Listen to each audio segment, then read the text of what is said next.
What's the difference between a CNC press brake and a standard press brake? A CNC press brake uses an intelligent CNC control system that automatically calculates bending parameters with an accuracy of up to 0.01 millimeter. It also features dynamic deflection composition, making it easy to process complex workpieces.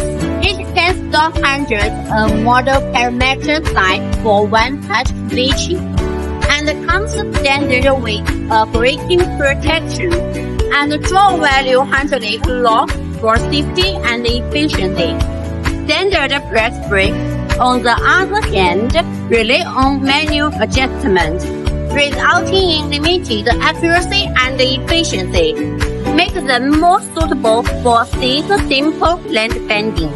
If you are looking for precision shapement processing and big production changeovers, the ZYCO CNC press brake is your perfect choice.